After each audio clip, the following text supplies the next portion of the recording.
Good morning, dear students. How are you? I hope you are well. Let us start studying.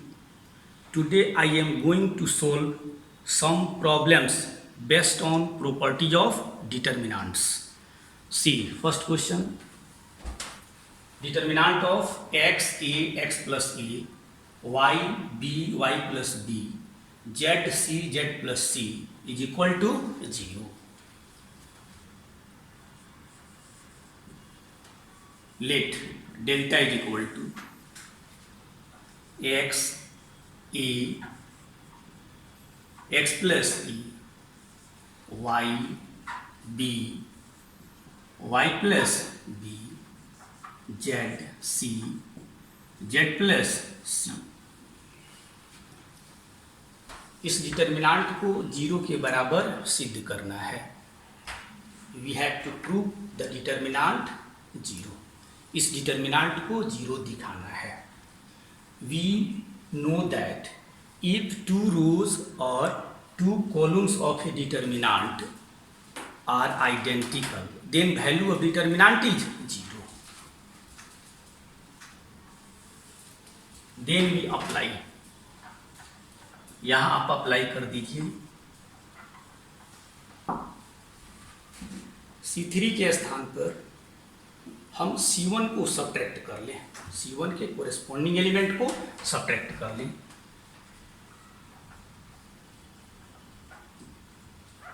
We write C3 minus C1 delta is equal to C1 और C2 के स्थान पे कुछ नहीं किया गया है. Ax, y, z. Here A, B, C at C2 and at C3 x plus a minus x, that is a, y plus b minus y, that is b, y plus z plus c minus z, that is c. In this determinant, this C2 and C3 both are identical. C2 and C3 both are identical. Then the value of determinant is 0. That's all. Next question. Using properties of determinant, we have to prove that this determinant is 0. Property of determinant का use करते हुए हमको दिखाना है कि यह determinant जो होगा जीरो के बराबर होगा.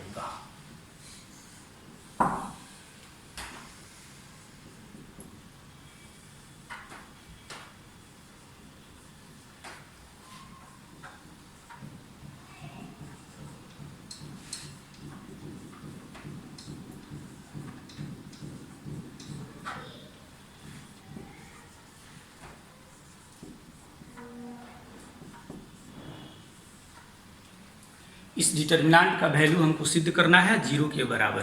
वो है प्रॉपर्टी की सहायता से. तो हम यह जानते हैं किसी भी डिटर्मिनांट में किसी एक रो या एक कॉलम का सभी एलिमेंट जीरो के बराबर हो जाए तो उस डिटर्मिनांट का वैल्यू क्या हो जाएगा? जीरो हो जाएगा. तो अब यहाँ पे हम यह देखते हैं कि अगर C1 के जगह पर हम C2 और C3 को ऐड कर देते हैं तो प्रॉपर्टी से डिटर्मिनांट के मान पर कोई प्रभाव नहीं पड़ता है. ठीक है. तो here we apply.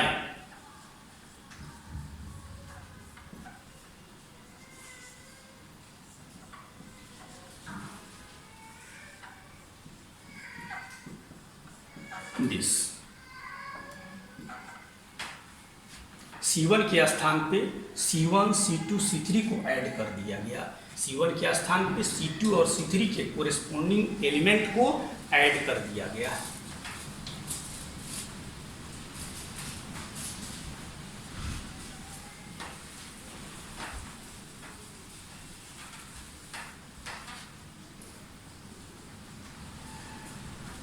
Then delta is equal to a minus b में बी माइनस सी को ऐड किए और सी माइनस ए को ऐड किया, minus b plus b 0 plus a minus A 0 plus c minus c 0 that is 0। और उसी तरीके से इन तीनों एलिमेंट को ऐड करेंगे 0 और पुनः इन तीनों एलिमेंट को ऐड करेंगे, वैल्यू क्या हो जाएगा 0। C2 और C3 के जगह पर कोई ऑपरेशन नहीं किया गया,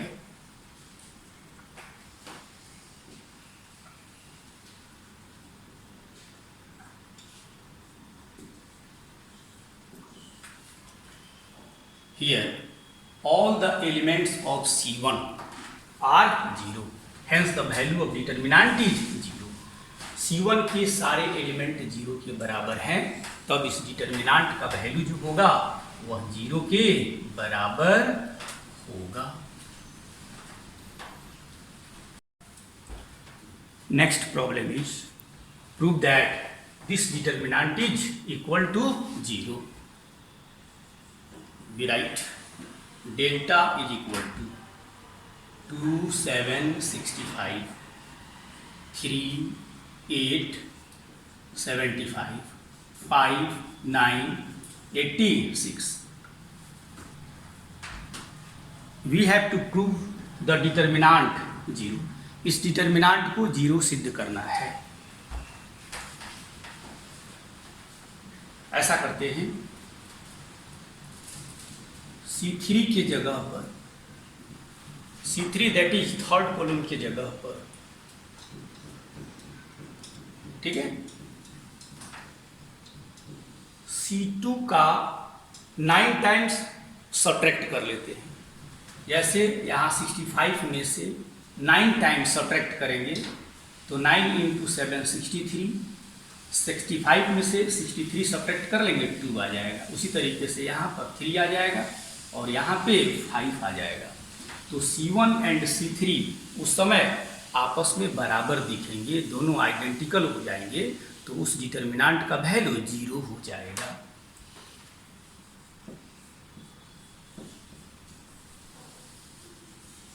applying at the place of C3 minus 9 times of C2। ऐसा करते हैं, C3 के स्थान पर C3 के एलिमेंट में से C2 के कोरिस्पोंडिंग एलिमेंट का 9 टाइम्स सब्ट्रैक्ट कर लेते हैं। ऐसा करने पर प्रॉपर्टी कहता है कि डिटर्मिनांट इज अनअफेक्टेड, डिटर्मिनांट जो है वह प्रभावित नहीं होता है।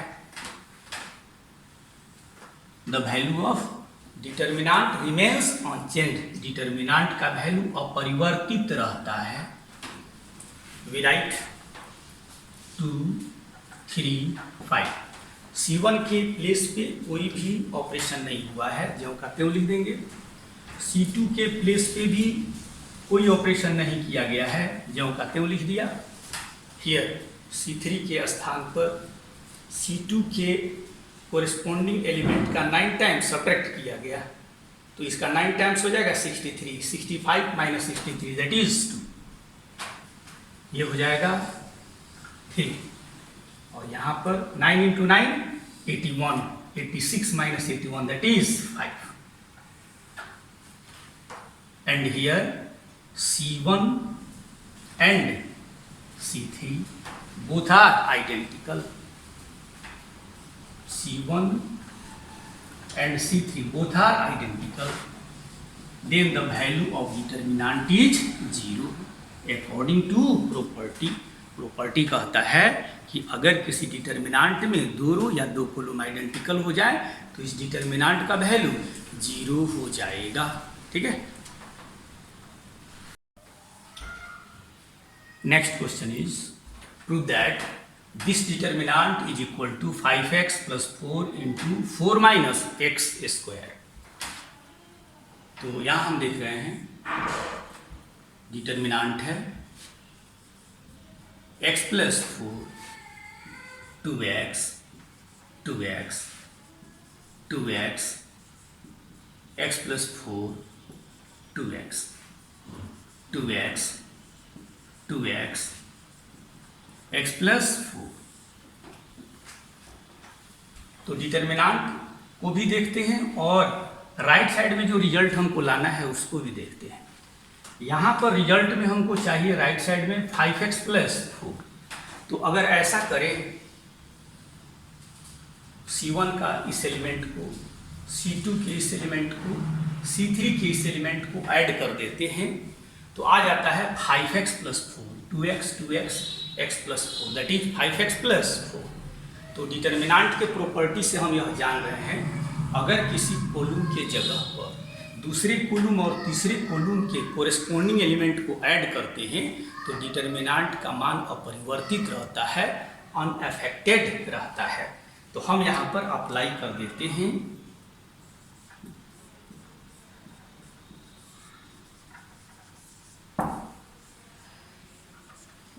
C1 की जगह पर C1 के एलिमेंट में C2 और C3 के कोरेस्पोंडिंग एलिमेंट को ऐड कर दिया।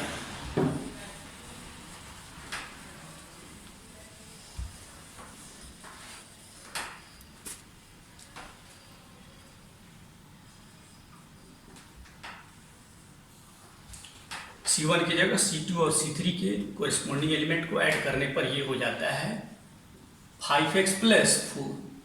फिर यहाँ 2x में x प्लस 4 को 2x को ऐड कर दिया, ये भी बन गया 5x प्लस 4। फिर यहाँ देखिए 2x को 2x x प्लस 4 को ऐड कर दिया 5x प्लस 4। C2 और C3 की जगह पर कोई ऑपरेशन नहीं किया गया है, इसको एज यूजुअल रहने दीजिए।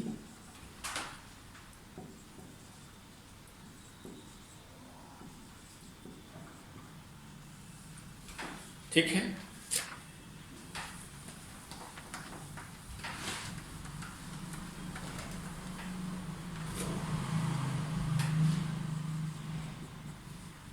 we take 5x plus 4 is common, hence we take 5x plus 4 common from C1। अब हम ऐसा करते हैं कि 5x प्लस 4 को डिटर्मिनांट के बाहर निकाल लेते हैं तो C1 की जगह बच जाता है 1 1 1। C2 और C3 की जगह कोई परिवर्तन नहीं होगा।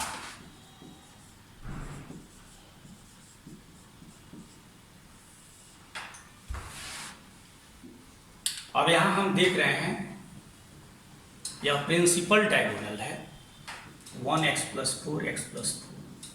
प्रिंसिपल डायगोनल के नीचे अगर यह तीनों एलिमेंट 0 हो जाए तो इसका वैल्यू जो प्रिंसिपल डायगोनल के एलोंग एलिमेंट होंगे उनके प्रोडक्ट के बराबर हो जाएगा। अब इसको 0 लाना है, इसको 0 लाना है, तो इसके लिए हम क्या करेंगे, अप्लाइंग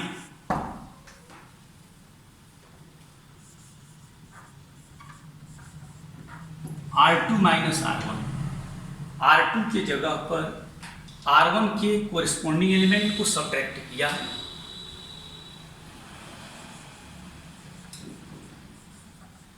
R3 के जगह R1 के कोरिस्पोंडिंग एलिमेंट को सब्ट्रैक्ट कर लीजिए 2x minus 2x 0 1 minus 1 0।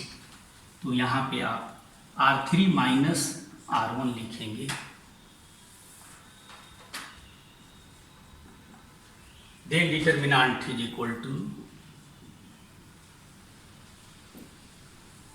5x plus 4।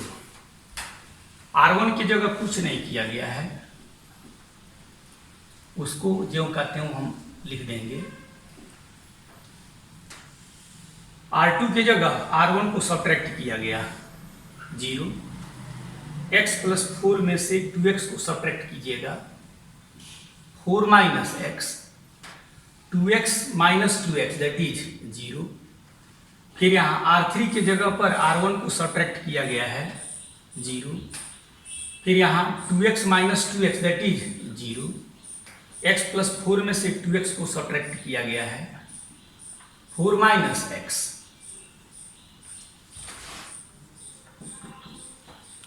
अब यहाँ पर हम यह देख रहे हैं ये प्रिंसिपल डायगोनल है और इसके नीचे यह तीनों एलिमेंट 0 के बराबर हैं, तब इस डिटर्मिनांट का वैल्यू हो जाता है प्रिंसिपल डायगोनल के एलोंग जितने सारे एलिमेंट होंगे उनके प्रोडक्ट के बराबर, 1 into 4 minus x into 4 minus x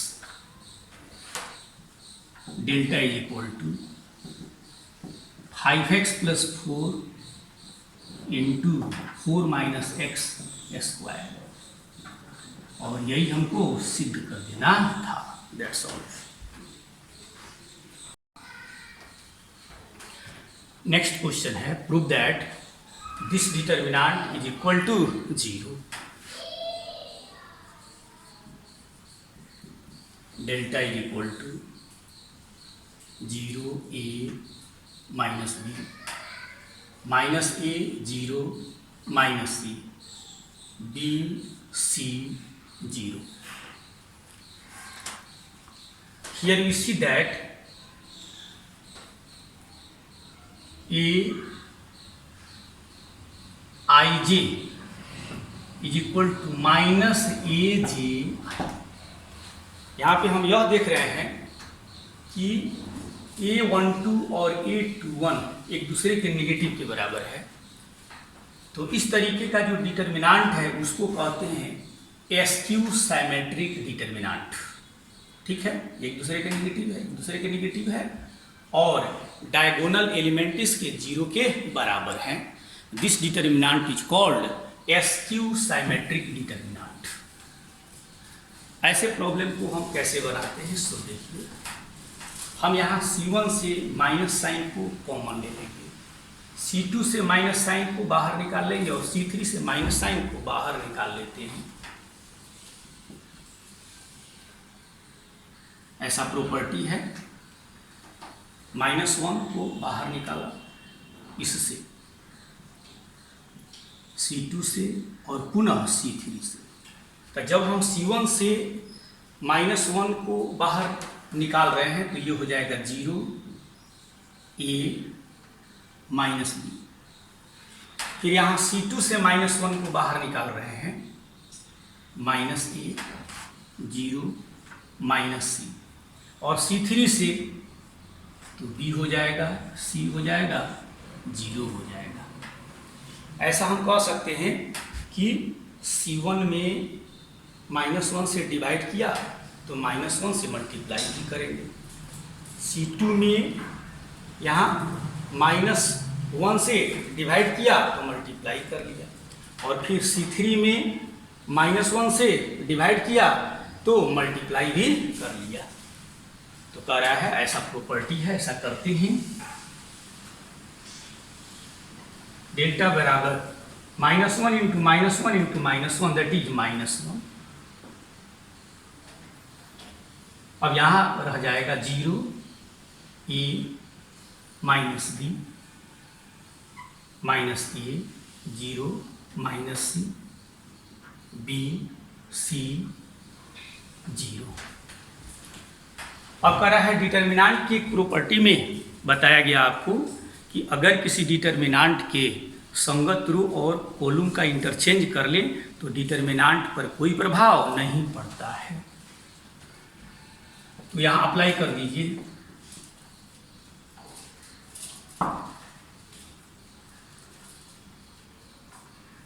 corresponding रो और कॉलम का इंटरचेंज कर दीजिए।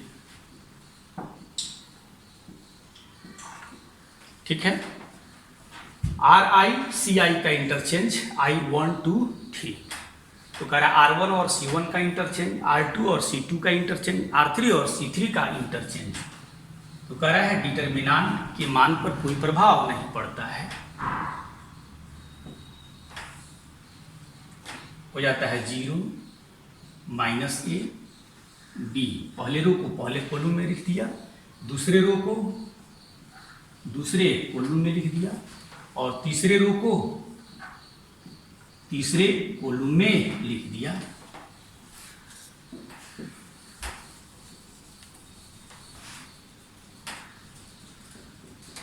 Delta is equal to -1। अब यहां से देखते हैं यह कितने के बराबर है। यह डेल्टा के बराबर है। ठीक है, delta 0a minus B, 0e minus B, minus ए 0 माइनस सी, बी सी 0। तो कह रहा है कि यह इस डेल्टा के बराबर है, तो यहां लिख दीजिए delta. Delta is equal to minus delta. Delta unknown quantity है, डेल्टा का वैल्यू निकालना है, हो जाएगा माइनस डेल्टा, लेफ्ट में ले लेंगे तो 2 डेल्टा इज इक्वल टू 0। इसीलिए डेल्टा का वैल्यू क्या हो जाता है 0। That's all. Next problem is prove that this determinant is equal to x into y।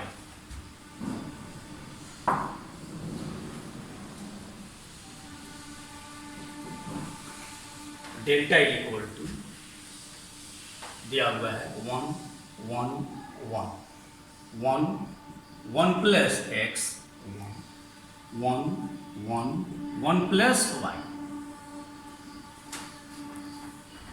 अगर इस डिटर्मिनेंट में प्रिंसिपल डायगोनल के नीचे ये तीनों एलिमेंट 0 हो जाते हैं, तब इस डिटर्मिनेंट का वैल्यू जो प्रिंसिपल डायगोनल पर एलिमेंट होगा उसके प्रोडक्ट के बराबर होगा। ठीक है, तो यहाँ अप्लाई हम कर देते हैं। अप्लाइंग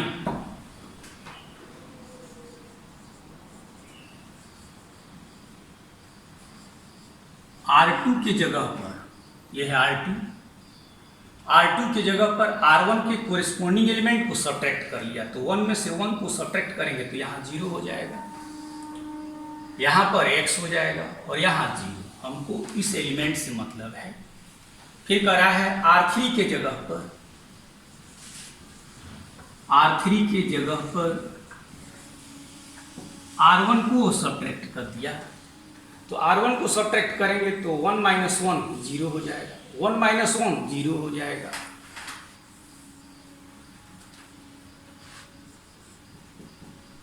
डेल्टा हो जाता है। R1 की जगह कोई ऑपरेशन नहीं हुआ है, इसको ज्यों का त्यों लिख दिया।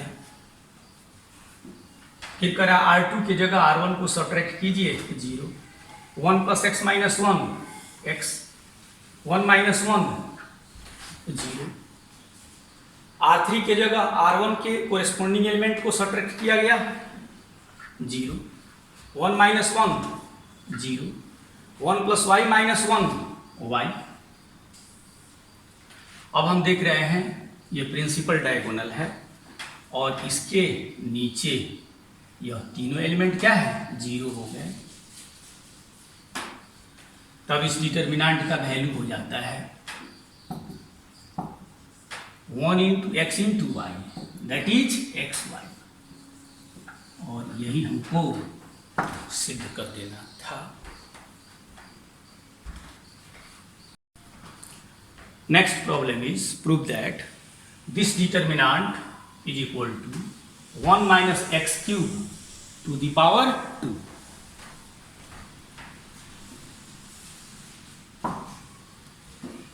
Here we write delta is equal to 1 x square 1 x square 1। Its result is 1 minus x cube square। तो इसका मतलब क्या होगा a cube minus B cube लिख सकते हैं, 1 cube minus x cube, 1 cube minus x cube 1 minus x into 1 plus x square to the power 2। तो हमको यहाँ क्या लाना है 1 प्लस एक्स स्क्वायर का होल स्क्वायर लाना है। तो पहले आप 1 प्लस एक्स स्क्वायर लाने का प्रयास कीजिए। ठीक है, तो यहां पर अप्लाई कर दीजिए। अप्लाइंग C1 के जगह पर C2 और C3 के कोरिस्पोंडिंग एलिमेंट को हम ऐड कर देते हैं, तो आ जाएगा 1 + x + x स्क्वायर आ जाएगा। तो ऐसा करने पर डिटर्मिनेंट पर कोई प्रभाव नहीं पड़ता है। तो अप्लाइंग C1 के स्थान पर C1 के अवयव में C2 और C3 के कोरिस्पोंडिंग एलिमेंट को ऐड किया गया।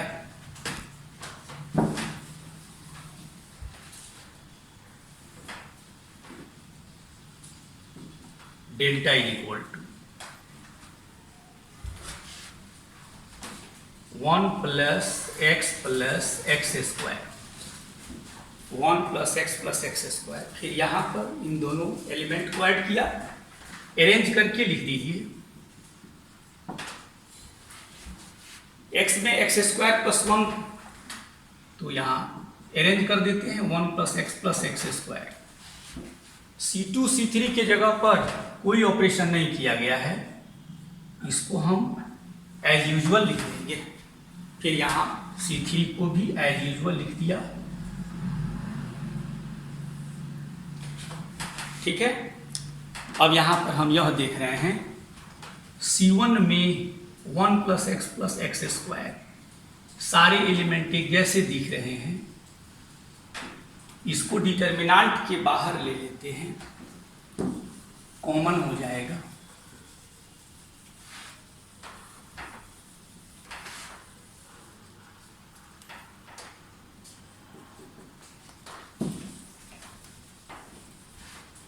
Delta equal to 1 + x + x square.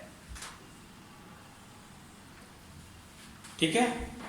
1 + x + x square को बाहर ले लिया, तो C1 में यह पहला एलिमेंट, दूसरा एलिमेंट, तीसरा एलिमेंट 1 1 1 हो जाएंगे।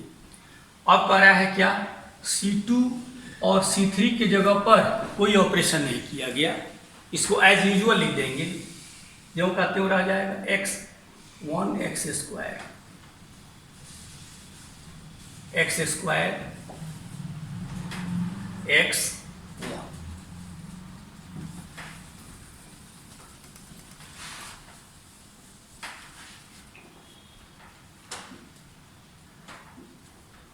अब यहां देखते हैं, ये आपका प्रिंसिपल डायगोनल है, डिटर्मिनेंट का प्रिंसिपल डायगोनल है। इस एलिमेंट को और इस एलिमेंट को 0 बनाया जा सकता है।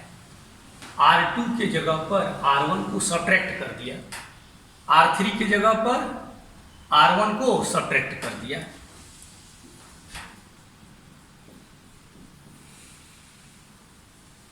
Applying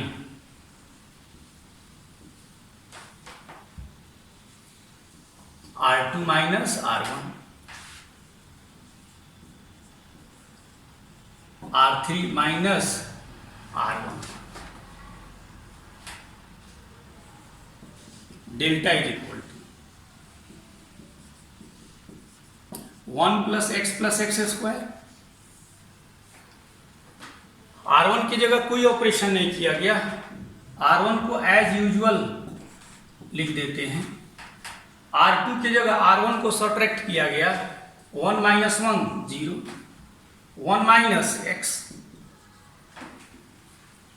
x - x square, x common ले लेते हैं। ठीक है, तो यहां से बच जाता है 1, यहां -x।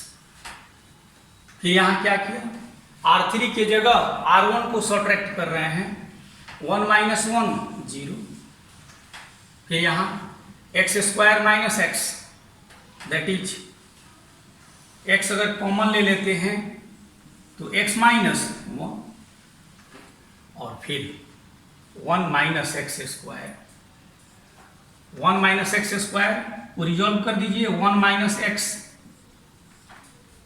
1 - x × 1 + x, कितना हो जाता है,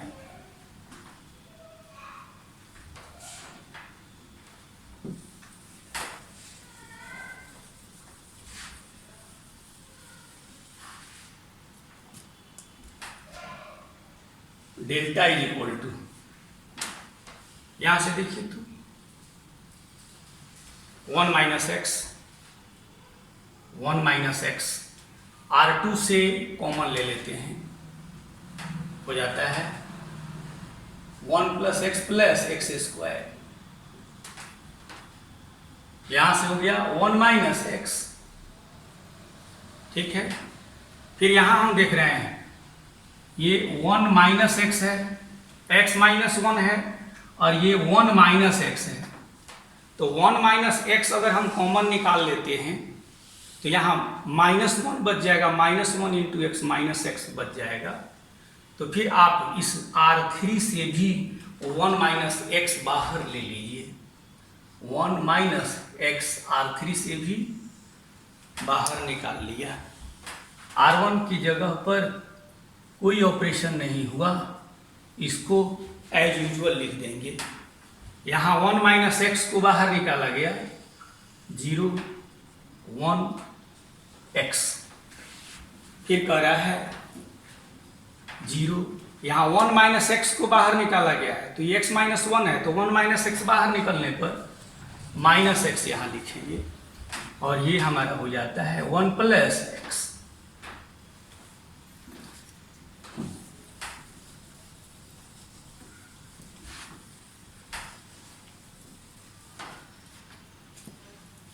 ठीक है। अब यहां से हम कर सकते हैं, ये आपका C1 है, C1 के अलोंग इसका आप विस्तार कर दीजिए, ठीक है।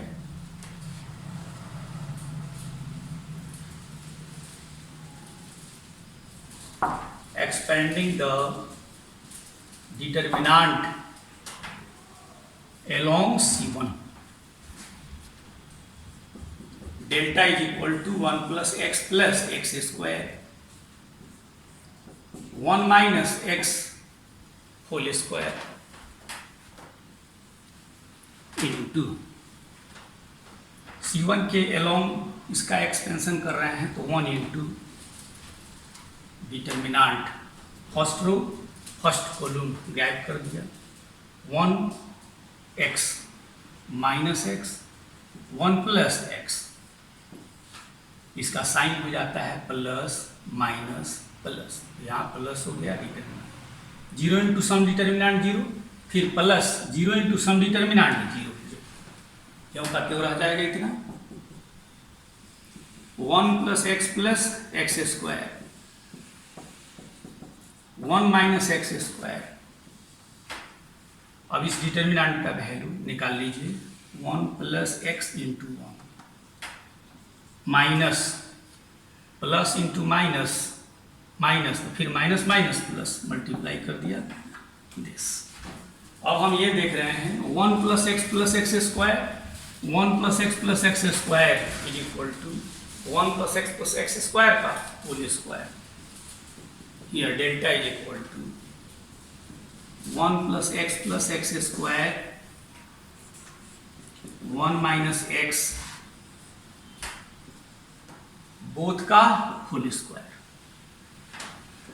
और ये बराबर हो जाता है a minus B into A square plus A into B plus B square, a minus B का होल क्यूब का फॉर्मूला आ जाता है, a की जगह 1 है, b की जगह x है, हो जाता है 1 minus x cube, 1 cube minus x cube जाता है, a minus B 1 square A square plus 1 into X A B plus B square that is X square.